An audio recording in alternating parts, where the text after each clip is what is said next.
Sahabat Suara Tapir TV, kita bincang-bincang dengan Pak Danang. Teman saya ini selalu menyebut namanya datang untuk menang. Itu membuat kita semangat. Pak Danang menerbitkan 27 cerita tentang keajaiban. Sesungguhnya kan kita manusia ini rapuh sebenarnya. Kita tidak mampu menjalani hidup tanpa kuasa dari Tuhan itu. Tapi kadang-kala kita ngeyel. Kita merasa mampu. Tidak sadari bahwa kuasa ilahi itulah, Tuhan itulah yang ajaib begitu. Apa dibalik dari kisah ini? Kemudian Pak Danang tertarik menulis. Saya itu ingin semua orang itu menyadari bahwa keajaiban itu selalu ada di dalam hidup semua orang, bahkan dari hal yang sederhana saja. Misalnya mata bisa melihat, telinga bisa mendengar, mulut bisa bicara, hidung bisa mencium, kulit bisa merasa, tangan kaki bisa bergerak. Itu satu keajaiban yang orang sering tidak sadari, dan itu akan disadari suatu keajaiban atau kemurahan atau anugerah Tuhan kalau itu tidak berfungsi. Misalnya kita bangun tidur, mata kita nggak bisa melihat, lalu kita akan teriak, please Tuhan, mata saya Tuhan, baru menyebut nama Tuhan. Sama dengan tangan kaki, begitu nggak bisa bergerak, baru Tuhan kakiku, Tuhan tanganku. Apalagi kalau yang sudah tua-tua, misalnya telinga nggak pernah mendengar, lalu penciuman juga kurang, mata kurang. Sehingga saya mau menyentuh bahwa orang yang paling kecil, termiskin, sederhana sekalipun, tetap ada keajaiban-keajaiban. Sehingga apa? Sehingga orang akhirnya menyadari bahwa hidup ini adalah rangkaian keajaiban yang sering kadang terlupakan dan tidak sadari. Itu yang mau saya tuju dengan nulis buku ini, membangkitkan semua orang untuk merasakan keajaiban di bidang masing-masing, entah besar entah kecil, tapi menyadari itu Tuhan yang memberikan. Kadang ada orang menyebut bahwa keajaiban itu hanya harapan palsu. Kalau kita sinonimkan, keajaiban ini kan mujizat yang kita tidak duga-duga begitu. Malah lebih banyak sepakat bahwa kerja keras itu, kepintaran itu membuat sukses. Tapi kalau kita tidak sadari bahwa bukan karena sukses kita, kerja keras kita, kepintaran kita, kan Pak Danang juga mempelajari teosentrik itu. Tapi lebih banyak orang terhipnosis belajar bahwa kekuatan dari kerja keras itu, kepintaran itu yang lebih penting. Saya punya teman lulusan dari luar negeri, hampir semuanya pokoknya A+ ya, semua cum laude, boleh dikatakan sempurna. Persis yang tadi disampaikan Abang, bahwa saya sekarang nggak percaya Tuhan, karena sekarang kaya, punya duit, punya jabatan, itu karena saya kerja keras, bukan karena Tuhan yang kasih. Tapi secara nggak langsung dia sering mengantar anak dan istrinya ke tempat ibadah. Meskipun antar jemput, secara nggak langsung di dalam dirinya, hati nuraninya, intuisinya mengakui adanya Tuhan. Seandainya nggak, pasti dia akan ngajarin anak atau istrinya untuk tidak ke tempat ibadah lagi, untuk tidak berdoa lagi. Jadi dia mengingkari secara otak, pikiran, tetapi secara hati nurani mau mengantar, mengakui bahwa ada sesuatu yang dituju anak istrinya, sehingga membuat anak istrinya tetap setia pada dia, tetap keluarga itu utuh dan rukun. Jadi secara nggak langsung tetap Tuhan itu selalu ada di dekat kita, cuman kita menyadari atau tidak. Lalu Pak Danang, bagaimana kita merogoh orang-orang yang tidak punya harapan lagi, nirharapan. Jadi dia sudah putus harapan karena perkara yang dia hadapi, mungkin masalah hidupnya, problem yang melilit hidupnya, dia sudah sampai pada titik nadir, tidak mungkin, tidak ada harapan, tidak ada keajaiban begitu. Agar kita bisa menyentuh hatinya bahwa masih ada harapan, masih ada keajaiban. Ini barusan saya mendapatkan pengalaman yang seperti itu. Jadi ada seorang ibu yang dia merasa bahwa doanya nggak dikabulkan Tuhan, nggak didengarkan Tuhan, terus merasa nggak diperhatikan orang, anaknya nggak perhatian. Sederhana sebetulnya. Dia itu kan belanja di pasar Majestic. Kalau setelah belanja itu ada tukang baje bilang, ibu saya antar ke rumah ya bu ya. Saya tahu kan rumah ibu kan di sekolah. Lalu dia kaget. Karena tukang baje sudah hafal dia akan percaya dong. Karena pasti aman. Setelah diantar sampai rumah, lalu ibunya akhirnya masuk ke dapur, lalu dia mulai masak. Siang hari itu tukang baje datang lagi. Ibu kegerangan suatu enggak? Enggak, itu enggak apa-apa. Coba yang benar ibu teliti, ada yang hilang nggak? Setelah dilihat ternyata di tas itu dompetnya nggak ada. Jadi pada waktu dia buka tas, lalu dia ngasih uang untuk bayar pajak itu, dompetnya tertinggal di situ. Tahu nggak Bang? Uang di dompet itu sebesar 7 juta. Tetapi yang lebih dalam lagi, lebih banyak lagi, ATM KTP itu yang. Di ATM itu anaknya ada yang baru transfer 5 juta, 10 juta, 7 juta. Sehingga ada Abang BJ, saya itu sebenarnya perlu ATM sama KTP aja. Istilahnya uang ini nggak seberapa. Tapi Abang Baji ini mengatakan apa? Tadi setelah ada ibu, ada penumpang yang ngaku-ngaku itu dompetnya dia. Tapi kan tukang baca lihat lewat kaca. Enggak, itu penumpang saya yang sebelumnya. Baru dia merasa tertampar. Inilah Tuhan menampar saya, mengingatkan bahwa ini bukan hanya kebiasaan, hanya biasa-biasa, bahwa doa saya nggak didengarkan, saya nggak diperhatikan orang, saya ditampar dengan kesetiaan tukang baca, keberanian tukang baca untuk menolak orang itu mengakui dompet yang bukan haknya. Ya mungkin abang tahu sendiri kalau 7 juta itu di dompet juga cukup tebal, ratusan apalagi 50-an kan bang, begitu ceritanya. Sehingga lalu dia bertobat, lalu dia mengatakan Tuhan memang engkau sungguh ada. Nah kalau tadi abang nanya gimana caranya, Tuhan ngasih cara mungkin seperti itu. Jadi kalau orang dikasih pencobaan, dikasih, bukan berarti kita membuat lemah, tapi membuat kita ingat bahwa kita perlu sesuatu yang bergantung, sesuatu yang kita harapkan, sesuatu yang kita tuju, sesuatu yang kita berserah, yaitu Tuhan atau Yang Maha Kuasa. Lalu bagaimana pendapat Pak Danang, orang yang selalu merindukan keajaiban itu, tapi dia tidak merasakan?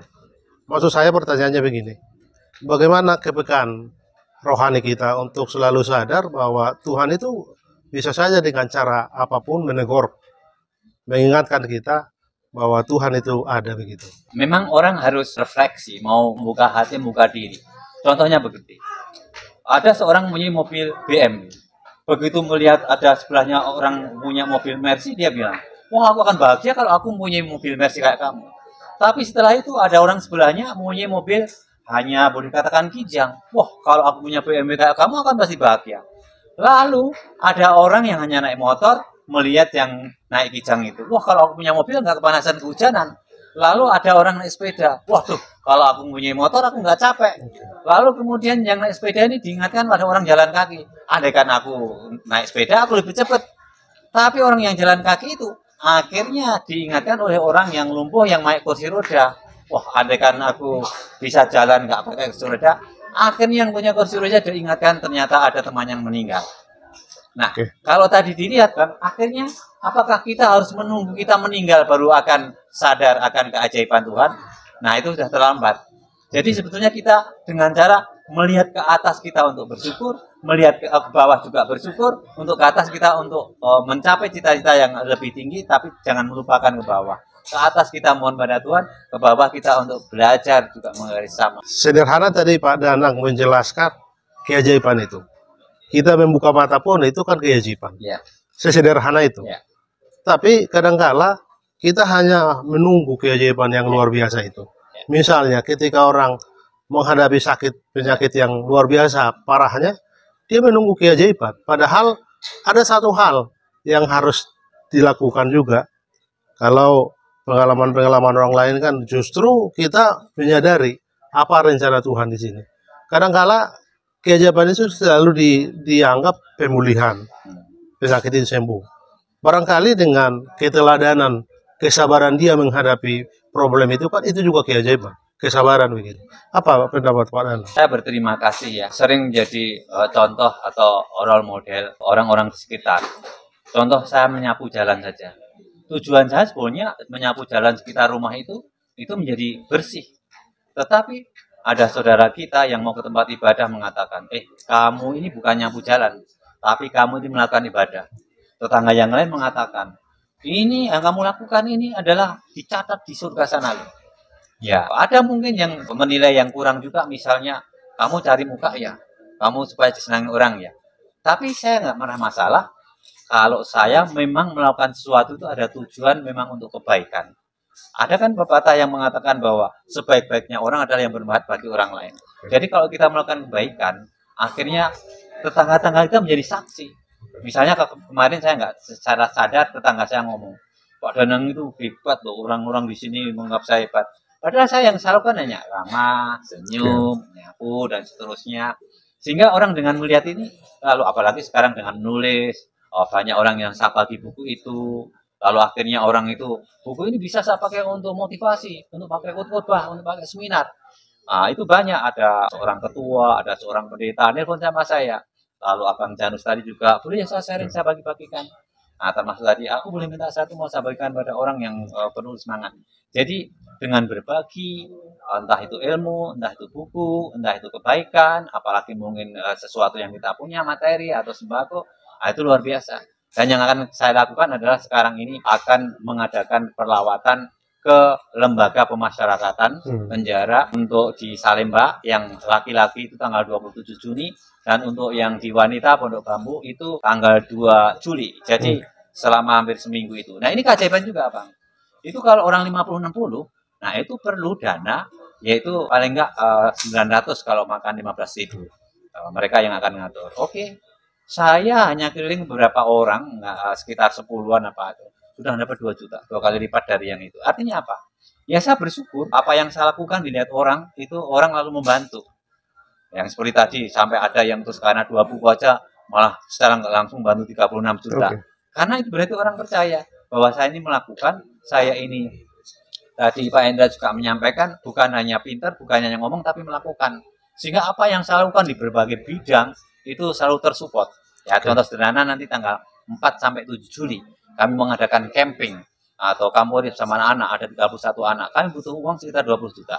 Untuk anak-anak mungkin susah, Bang. Tapi dengan kita ada basar, lalu kita dekati orang-orang yang tidak potensial, akhirnya ada yang menyumbang 1 juta, 2 juta. Ibu tadi yang kehilangan itu, saya minta untuk membayar uang pendaftaran untuk 4 anak 1.200 langsung keluar.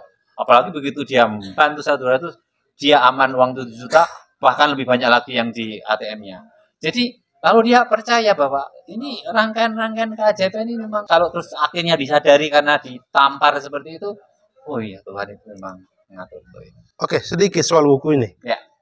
Saya tahu Pak Danang itu kan juga pernah ikut kursus Dale Carnegie ya. Ya. Seingat saya baca juga biografi dari Dale Carnegie ini. Dia awalnya menulis 23 tentang cerita-cerita menginspirasi. Apakah juga Pak Danang terinspirasi? Karena buku ini kemudian kan bestseller. Dan itu membuat dia dikenal di seluruh dunia. Karena buku-buku seperti ini, buku-buku yang narasinya gurih dan menginspirasi, membawa orang semangat kan laku begitu. Betul. Jadi memang, aku dulu pemalu Bang. Sama anjing, sama ayam tuh takut gitu. Terus akhirnya sampai saya membaca buku How to Win Friends and Influence People. Bagaimana mencari kawan dan mengaruhi orang. Itu Carnegie. Jadi abang betul kalau abang mencermati saya, memang itulah dasar saya yang sekarang jadi seperti ini. Artinya apa? Ada 30 golden rules, ada 30 hukum emas di sana misalnya. Kita harus senyum. Harus mendahulukan orang lain. Harus tidak bicara tentang diri sendiri. Nah itu memang kadang susah ya. Tetapi dengan hal seperti itu akhirnya lama-lama menjadi terbiasa. Lalu akhirnya sekarang malah terlalu banyak teman istilahnya. Akhirnya gampang juga mau mencari teman termasuk dengan abang seperti ini. Jadi betul itu salah satu inspirasi dari buku itu. Dan sering mungkin dari satu buku ini saya juga cantumkan bahwa itu adalah menjadi referensi buku saya. Tapi kalau kisah-kisah seperti ini memang saya juga belajar dari Chicken Soup yang kisahnya sederhana. Lalu kalau abang tadi sampaikan kenapa nulis ini, memang saya buat yang renyah, yang gurih tadi abang katakan itu karena ini namanya how to. Bagaimana? Kalau orang seperti 50 kesalahan dan solusinya, jadi ada solusinya, nah itu orang yang akan suka, bukan yang teori tapi solusinya. Maka kalau saya solusinya, yaitu tadi, action speaks louder than word. Apa yang kita lakukan itu lebih bunyi, lebih bermakna, lebih nyata kalau kita. Makanya saya cerita tadi, keajaiban seorang anak yang tadinya hanya sales, tapi suruh baca buku saya, dia akhirnya 24 bulan, 2 tahun berturut-turut menjadi best active selling. Lalu di sini akhirnya naik ke sini, dan sekarang saya dengar itu sekarang menjadi supervisor di Gramedia di Tralen. Itu bagi saya keajaiban. Yang dulu anak yang pengen hanya belajar, oke, tak kasih buku, kamu pelajari, kamu praktekkan. Dan saya dapatkan 3 anak yang seperti itu. Artinya tadi abang sampaikan, nggak ada keajaiban, ditunggu aja. Pasti ada upaya, pasti ada usaha. Makanya ada pepatah Latin, ora et labora. bekerja dan berdoa. Jadi nggak cukup berdoa aja, pasti ada usaha di sana. Sehingga ya kalau Tuhan akan mengabulkan orang yang mau ada usaha, bukan hanya menunggu saja. Terakhir mungkin pertanyaannya Pak Ya. Danang, apa pesan moral dari buku ini, 27 Keajaiban Hidup? Mungkin semacam resume dari buku ini. Ya intinya seperti yang saya katakan di awal, bahwa saya itu mengharapkan orang-orang itu menyadari keajaiban Tuhan dimanapun. Kalau tadi diceritakan ya, anak seorang tukang bajek ya bisa menjadi juara catur tingkat dunia di Yunani. Jadi nggak memandang orang. Anak nelayan bisa menjadi mendapatkan medali emas, atau Sohri aja yang masih real itu yang saya tulis ada Sohri di sini. Waktu dia mendapat medali emas di Asia Pasifik, saking nggak siapnya maka nggak bawa bendera untuk defile, akhirnya minjem yang punya orang Polandia, sampai dia menyatakan benar nggak yang di atas yang merah jangan kebalik, putih merah tapi merah putih. Dan sekarang mana itu memang sekarang maju untuk ikut di Paris Perancis itu yang juara dunia ya, tingkat dunia itu. Jadi buku ini saya harap dengan dibaca ini orang-orang terinspirasi untuk mengalami keajaiban dimanapun, kapanpun, siapapun, dari latar belakang apapun, nggak pilih kasih. Kalau kita mau berusaha, bisa. Baik Pak Danang, terima kasih waktunya bincang-bincang dengan Suara Tepian TV. Demikian sahabat bincang-bincang kami, penulis buku kelima dari 27 Keajaiban Hidup. Sekarang ada di Gramedia, di mana-mana bisa dibeli di Gramedia seluruh Indonesia. Terima kasih Pak Danang. Terima kasih. Terima kasih.